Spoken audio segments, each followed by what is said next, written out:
नमस्कार दोस्तों, स्वागत है आपका दृष्टि न्यूज़ पर।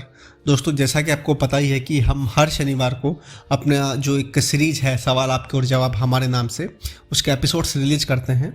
तो इस शनिवार को हम रिलीज़ नहीं कर पाए थे और हमने आपको मतलब एक रीज़न भी बताया था कि हम अपने जो दूसरी सीरीज को लेकर के उसके जो ग्राफिक डिज़ाइन वगैरह इसमें लगे हुए थे, जो पेंडिंग एपिसोड है वो हम आज रिलीज कर रहे हैं दोस्तों। इसमें हम सबसे ज़्यादा पूछे जाने वाले जो सवाल है उसमें से 20 सवाल लेंगे दोस्तों, और वो मतलब ज्वाइनिंग से रिलेटेड है और भी मतलब इसमें बहुत सारी चीज़ें कवर होगी।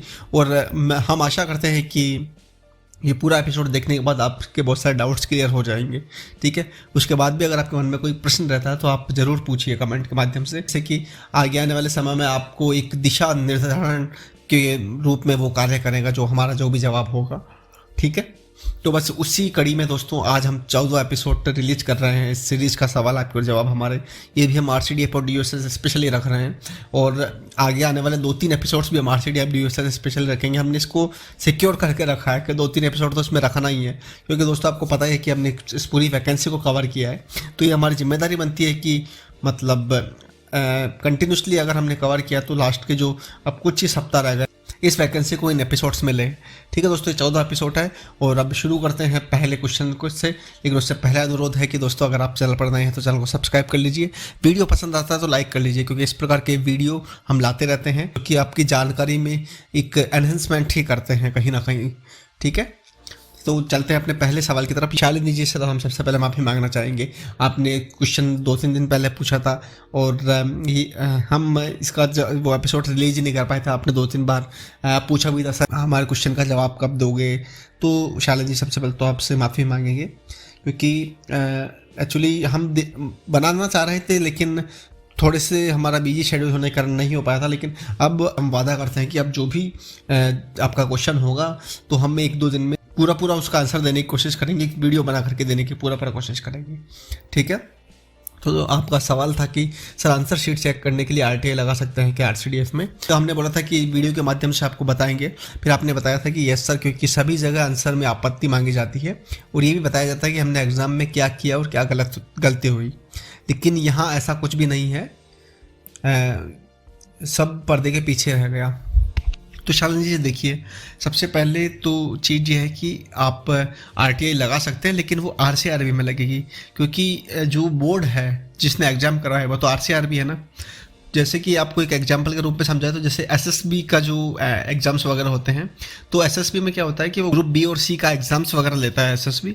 तो उसमें क्या होता है कि मतलब वो मेरिट निकाल देता है और मेरिट के हिसाब से जो भी लोगों ने प्रेफरेंस भरी उस हिसाब से उनको उस डिपार्टमेंट में भेज देता है। ठीक है, तो केवल डिपार्टमेंट का काम है कि बी के थ्रू जो मेरिट बनी है उसके द्वारा उसके में जो नाम है वो उन व्यक्तियों को ज्वाइन करवाना। तो इसमें भी हमें लगता है कि ऐसा ही होगा। तो आप RTI जो है वो RCRB में लगा सकते हैं।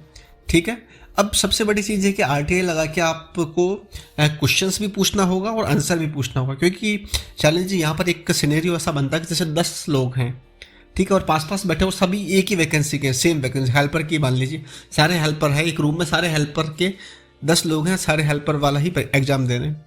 तो क्वेश्चन तो सबके सेम है, 50 क्वेश्चन, लेकिन ये जरूरी नहीं कि जो पहला क्वेश्चन पहले बंदे का है वही पहला क्वेश्चन दूसरे बंदे का होगा, क्योंकि वो क्वेश्चन रैंडमली आते हैं कंप्यूटराइज एग्जाम में। ठीक है, वो एक मतलब प्रोग्रामिंग की भी रहती है कि कोई भी क्वेश्चन आएगा वो रैंडमली शो होगा। तो ये जरूरी नहीं कि मतलब आपका पहले व्यक्ति का पहला क्वेश्चन और दूसरे व्यक्ति का पहला क्वेश्चन या तीसरे व्यक्ति का पहला, सबका क्वेश्चन सेम हो, सब आगे पीछे रहता है। तो आपको RTI में ये मांगना पड़ेगा कि क्वेश्चंस और आंसर। ठीक है, और आपने क्या भरा है वो वाली चीज़, ये 3 चीज़ें आपको मांगनी पड़ेगी। क्वेश्चंस के साथ आंसर भी मांगने पड़ेंगे कि सही आंसर क्या है और क्वेश्चन क्या था और मैंने क्या क्या भरा था। ठीक है, तो ये 3 चीज़ें आप में लगा सकते हैं, लेकिन RCDF में नहीं, RCRB में लगा पाएंगे आप। ठीक है, क्योंकि जो क्वेश्चन और आंसर वाली जो चीज़ है वो इसलिए हम बता रहे हैं क्योंकि ऑनलाइन एग्जाम था और इसमें इस प्रकार से नहीं, मतलब इसमें रैंडमली एग्जाम होता है तो क्वेश्चन के साथ आंसर दिया जाएगा। बाकी में क्या होता है, जैसे सेट्स होते हैं, set A, set B, set C, set D, और ऑफलाइन एग्जाम होता है जिसमें वो जो गोले भरने रहते हैं, तो उसमें मतलब सेट तो आंसर की उसमें जारी कर दी जाती है। इसमें आंसर की वगैरह तो जारी नहीं होगी, क्वेश्चन दिए जाएंगे, उसका आंसर क्या है और आपने क्या भरा था यही आप पूछ पाएंगे। ठीक है शालिनी जी, तो आप RCRB में लगा सकते हैं RTI इसके रिगार्डिंग। ठीक है, बाकी आप आगे बताइएगा आप क्या प्रोसेस करने वाले हैं, और आपको लगानी है RTI वगैरह तो आप जल्द ही लगा दीजिए, क्योंकि अगर वो ज्वाइनिंग का प्रोसेस शुरू हो जाता है तो थोड़ा सा फिर एंटरटेन करेंगे नहीं करेंगे ये थोड़ा सा डाउट है। तो जल्दी से जल्दी आजकल में ही लगा दीजिए अगर आप इसमें प्रोसेस करना चाहते हैं तो। ठीक है शालिनी जी, अब चलता है अपने अगले सवाल की तरफ दोस्तों। ये पूछा है जय जी ने, सर मेरा सिलेक्शन हो गया है, अब ज्वाइनिंग का क्या शेड्यूल रहेगा, प्लीज़ एक्सप्लेन सर। क्या मैं ज्वाइनिंग लेटर आने से पहले रिजाइन कर सकता हूँ, क्योंकि नोटिस पीरियड 2-3 मंथ्स है, प्लीज़ हेल्प सर। तो जय जी, इसमें हम आपको एक ही बात बताना चाहेंगे कि ये पूरा डिसीजन आप पर है। ठीक है, हमने 1-2 बार पहले भी इसकी चर्चा की थी, आज पुनः हम बताते हैं। आपको सबसे पहले RCRB में एक मेल डालना पड़ेगा कि उनको पूरा बताना पड़ेगा कि मतलब सर मेरा यहाँ सिलेक्शन हुआ है, इस पोस्ट पर सिलेक्शन हुआ है, नोटिस पीरियड मेरा 2-3 मंथ है, तो आप एक्सपेक्टेड मंथ बता दीजिए कि भाई इस मंथ मतलब आपकी ज्वाइनिंग हो जाएगी, जिससे कि मैं यहाँ से रिजाइन कर पाऊँ, क्योंकि नोटिस पीरियड 2 मंथ्स का है।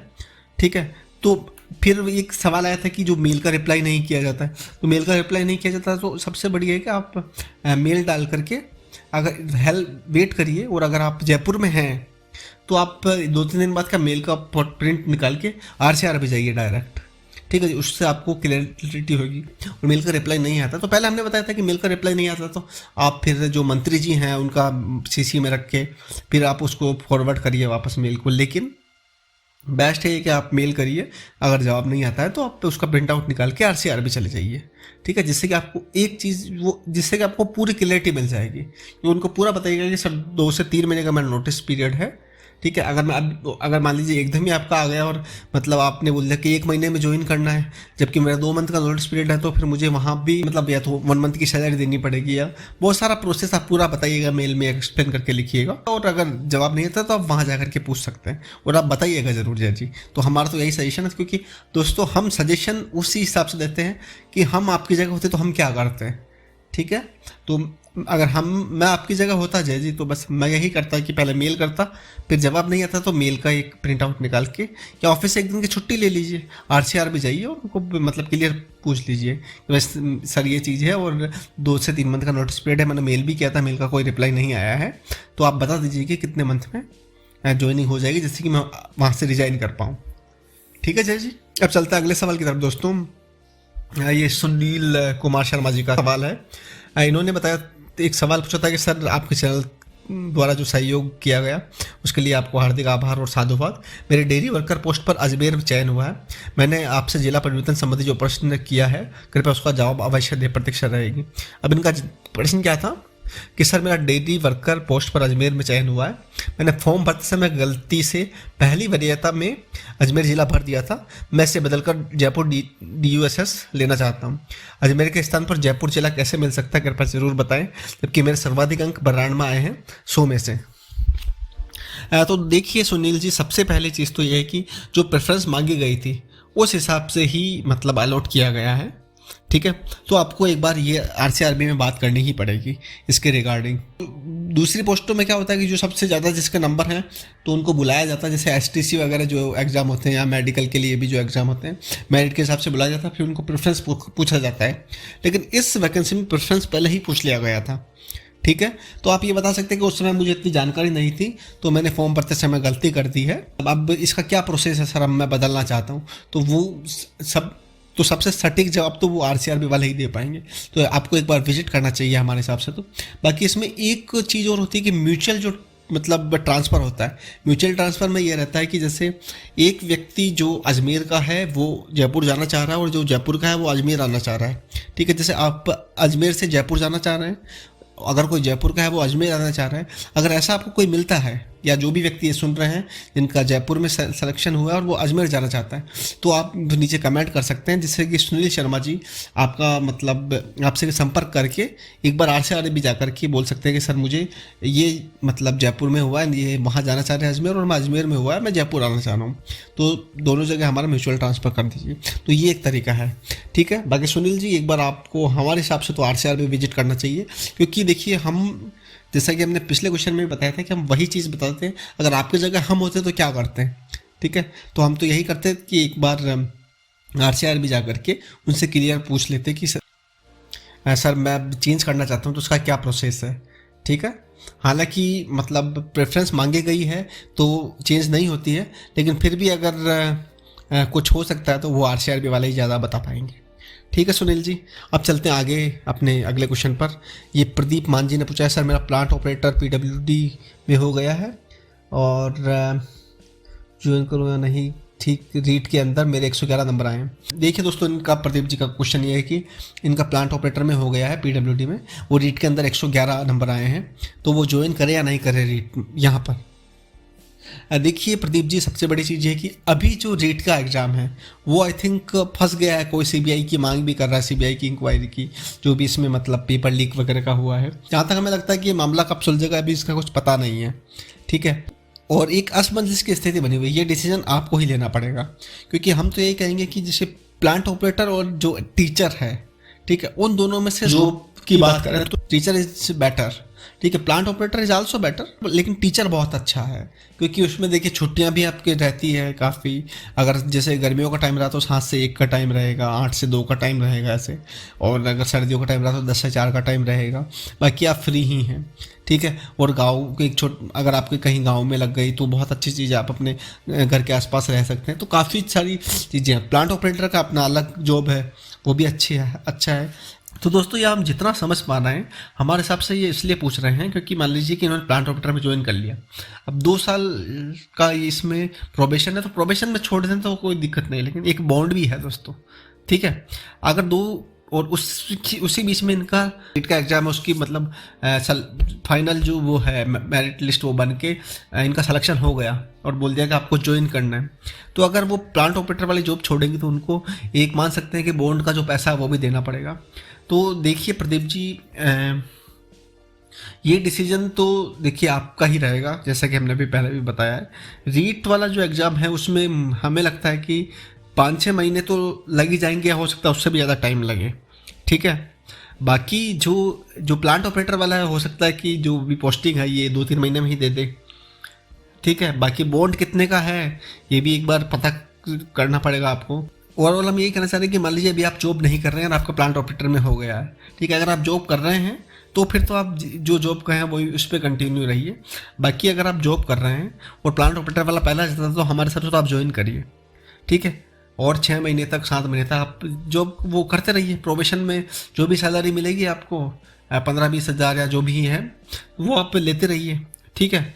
अगर उसी बीच में अगर रीट का में सिलेक्शन हो जाता है 6-7 महीने बाद या 1 साल बाद, ठीक है, तो जो भी आपकी सैलरी मिलती है आप मान के चलिएगा कि आपने बॉन्ड में दे दी, ठीक है। उससे क्या होगा, उससे ये चीज़ होगी कि आपका जो एक्सपीरियंस है ना वो काउंट हो जाएगा, ठीक है। हालांकि ये दोनों अलग अलग फील्ड हैं, प्लांट ऑपरेटर बिल्कुल अलग दिशा वाला फील्ड है एंड द रीट is completely in different direction, ठीक है। टीचर बहुत अलग फील्ड है और प्लांट ऑपरेटर अलग फील्ड है, ठीक है। दोनों का कहीं भी कॉम्बिनेशन नहीं है, लेकिन हम आपसे यही कहना चाहेंगे कि प्लांट ऑपरेटर में आता है तो पहले वो ज्वाइन कर लीजिए। मान लीजिए रीट में मान लीजिए 111 नंबर है और होना चाहिए 111 नंबर का, हो सकता है आपने उसमें भी PWD में ही भरा हो, ठीक है, तो 111 नंबर का होना चाहिए। लेकिन मान लो उसमें नहीं हुआ तो फिर वो भी हाथ से ना निकल जाए। तो यही कहेंगे कि प्लांट ऑपरेटर में आप ज्वाइन करिए, ठीक है। बॉन्ड के लिए आप तैयार रहिए अगर बॉन्ड तोड़ना है तो। अगर जो रीट वाला है, ठीक है, ये कम से कम 4-5 महीने 6 महीने तो लग ही जाएंगे अभी, क्योंकि इस पर बहस तो चली रही है, विधानसभा तक में बहस होती है, ठीक है। तो बस वही है कि आप प्लांट ऑपरेटर ज्वाइन करिए और जो बॉन्ड का पैसा है वो आप इकट्ठा करिए, ये हो सकता है। उससे क्या होगा कि अगर आपका मान लीजिए रीट में नहीं भी होता है तो भी आपके पास एक जॉब तो रहेगी, और हो जाता है तो आप बॉन्ड का पैसा दे करके इसमें आ जाइए, ठीक है। बाकी ये तो हमारी राय है, बाकी जो फाइनल डिसीजन आप आसपास के लोगों से पूछिएगा, जो जानकार लोग हैं, और आपको ही डिसीजन लेना है इसका, ठीक है प्रदीप जी। अब चलते हैं अगले सवाल की तरफ। ये सुरेंद्र सैनी जी ने पूछा है कि सर ज्वाइनिंग के टाइम कोई पेमेंट भी करनी होगी RCDF में, जैसे बॉन्ड फीस या कोई और फीस, प्लीज़ बताना सर।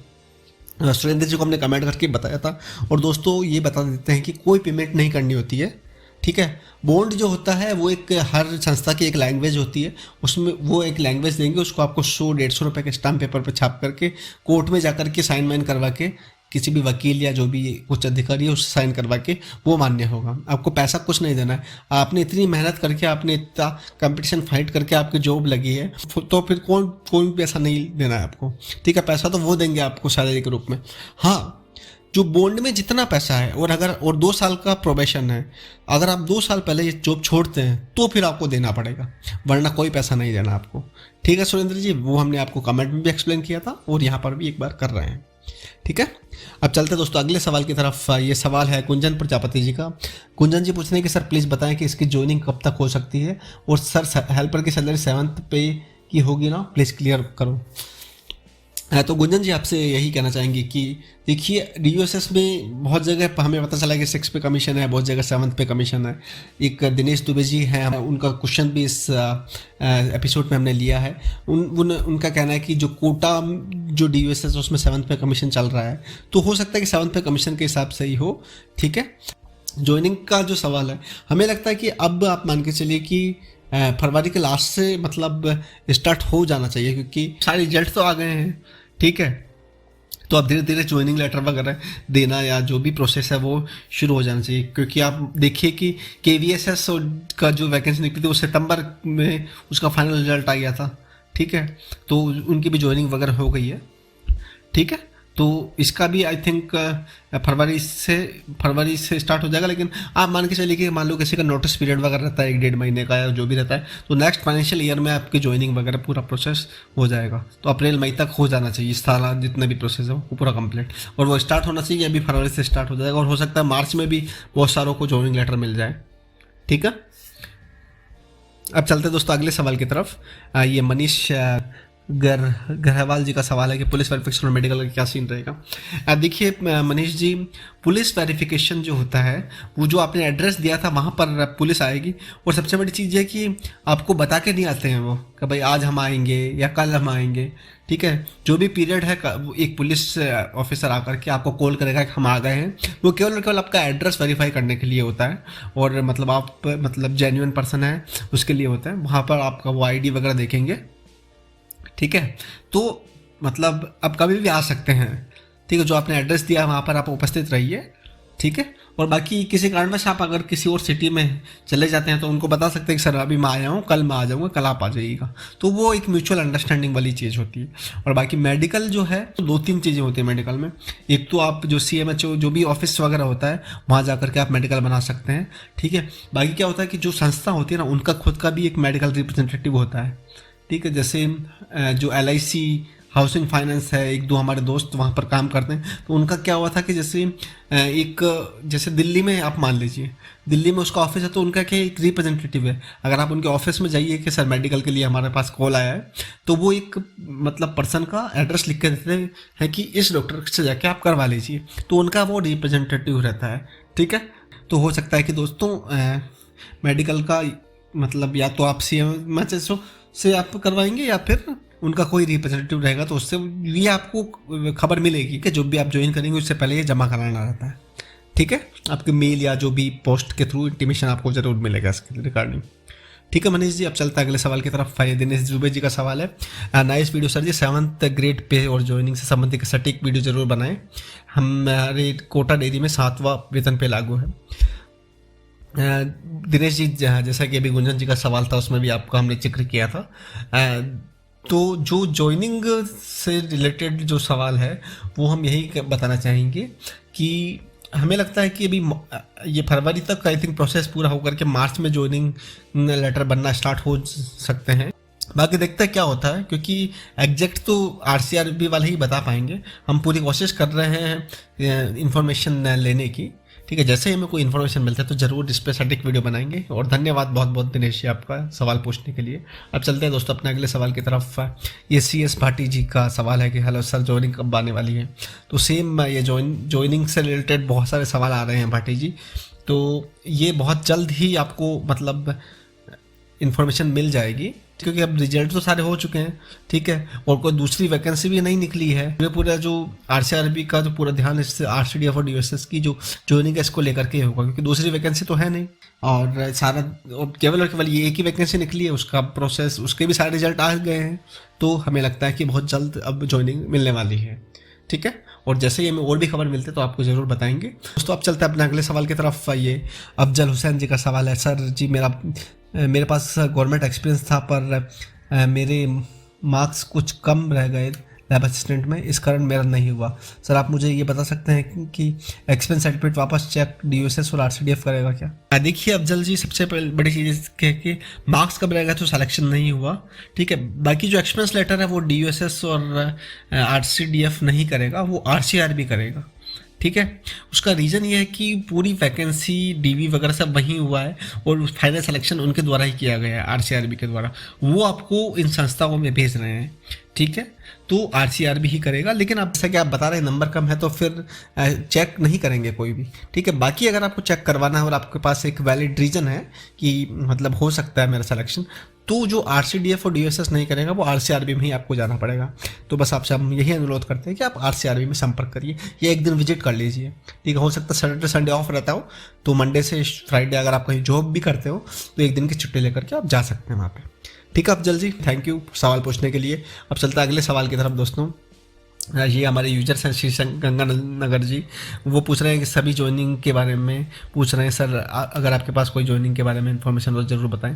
तो ज्वाइनिंग के बारे में हमें लगता है कि हम पूरा जानकारी जुटा रहे हैं और जैसे ही हमें कोई जानकारी मिलती ज़रूर बताएंगे। आपका बहुत बहुत धन्यवाद, ठीक है। और हमें लगता है कि मार्च ये फरवरी होकर के ज्वाइनिंग का प्रोसेस, मार्च में ज्वाइनिंग लेटर मतलब देना शुरू कर दिए जाएंगे, ठीक है।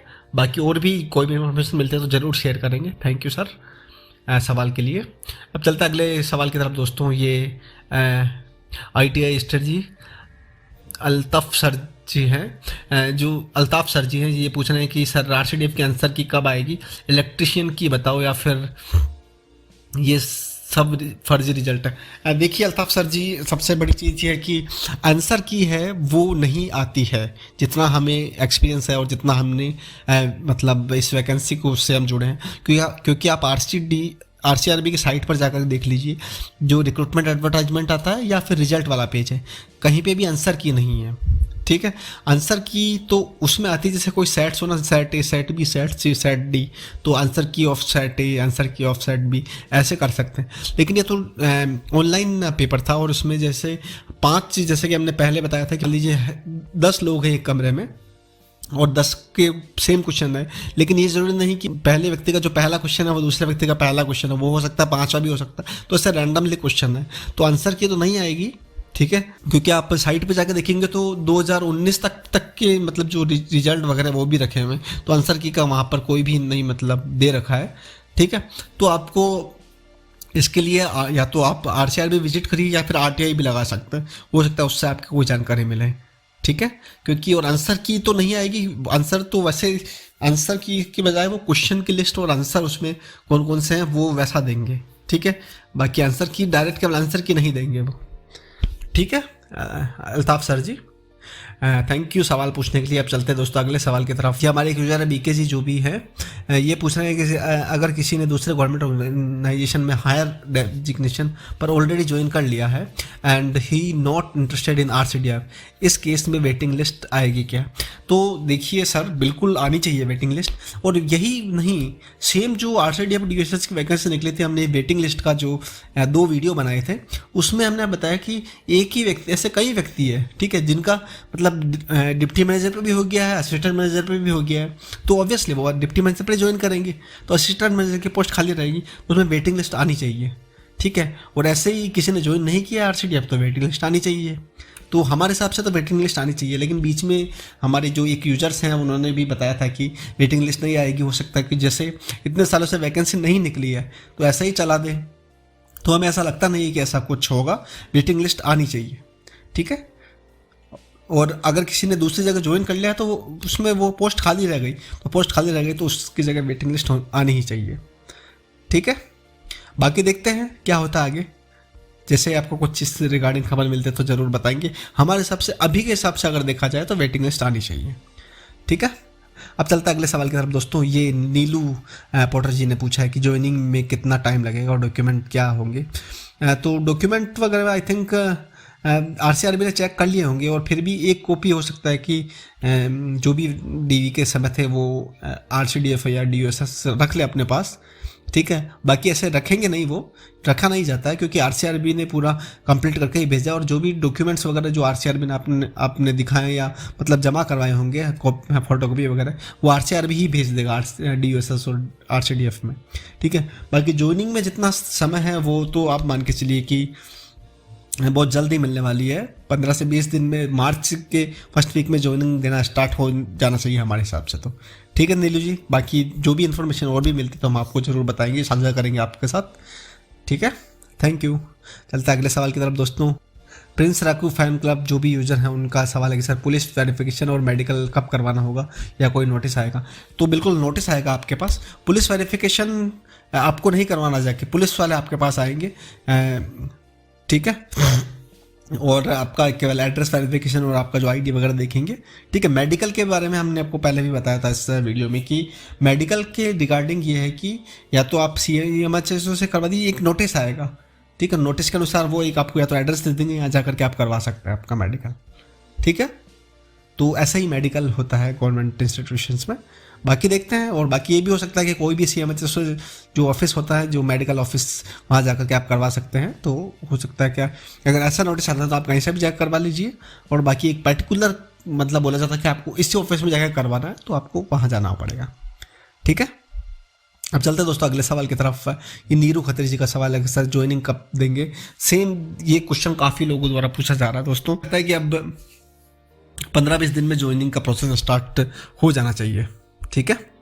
चलते हैं दोस्तों अगले सवाल की तरफ। ये कमला सुंडा जी का सवाल है सर कि सर 2800 गेट में कितनी सारी मिलेगी 2 ईयर्स तक, और क्या क्या सुविधाएं मिलती है RCDF में, और ट्रांसफ़र ऐसा भी कुछ लिखा है। तो कमला जी देखिए, अभी तो प्रोबेशन में तो हमारे हिसाब से कुछ मतलब आई थिंक जो ये सैलरी मिलती है 2800 गेट पे भी, इसका हमने एक पूरा वीडियो बनाया हुआ है, वो उसका वीडियो का लिंक हम नीचे शेयर कर देंगे। ठीक है।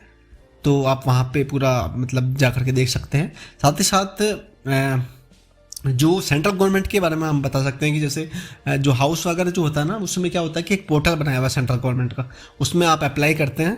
ठीक है। फिर जैसे कि मतलब किसका ट्रांसफ़र होता है, तो जो अप्लाई करने के बाद जिसने पहले अप्लाई किया और जो सबसे ज़्यादा एज वाला व्यक्ति है, ठीक है, उसको पहले दिया जाता है।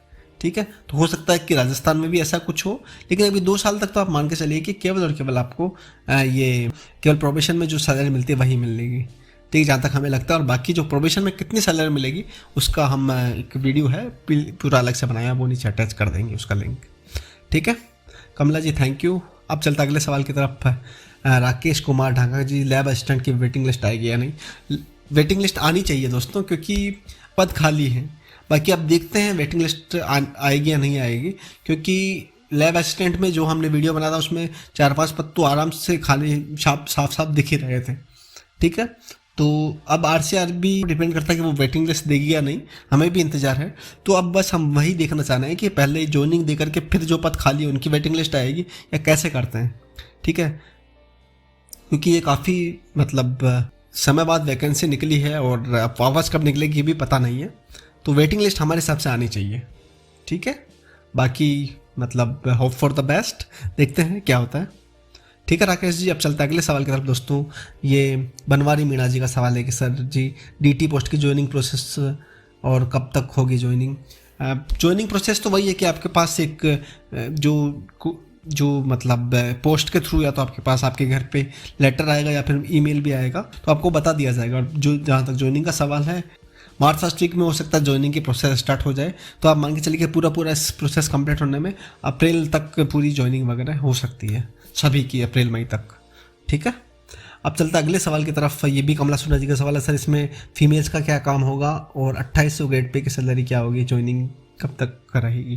तो 2800 ग्रेड पे की सैलरी, जैसा कि हमने अभी आपको पहले बताया था कि हम नीचे वीडियो इसमें अटैच कर ही रहे हैं। फीमेल्स का देखिए अलग अलग काम है। आप सबसे बड़ी चीज़ है कि किस पोस्ट पे सिलेक्शन हुआ है।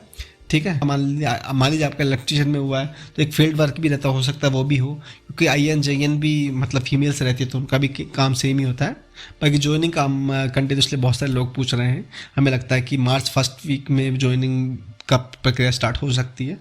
बाकी अब देखते हैं, जो भी हमें इन्फॉर्मेशन मिलेगी आपसे ज़रूर साझा करेंगे। और दोस्तों अब हम आपसे वादा करते हैं कि जो वीडियो की फ्रिक्वेंसी हम कंटिन्यू रखेंगे। ठीक है। जो भी आपके सवाल है, जो भी आपको लगता है कि और भी क्वेश्चन आपके मन में है, तो इस वीडियो के नीचे कमेंट करके आप पूछ सकते हैं। हम जल्द से जल्द इसका जो डाउट क्लियर सेशन है वो ज़रूर प्रकाशित करेंगे। ठीक है, बाकी जो इस चैनल पर नए हैं दोस्तों, आपसे अनुरोध करेंगे कि चैनल पर नए हैं तो सब्सक्राइब कर लीजिए, वीडियो पसंद आया है तो लाइक कर लीजिए। Thank you.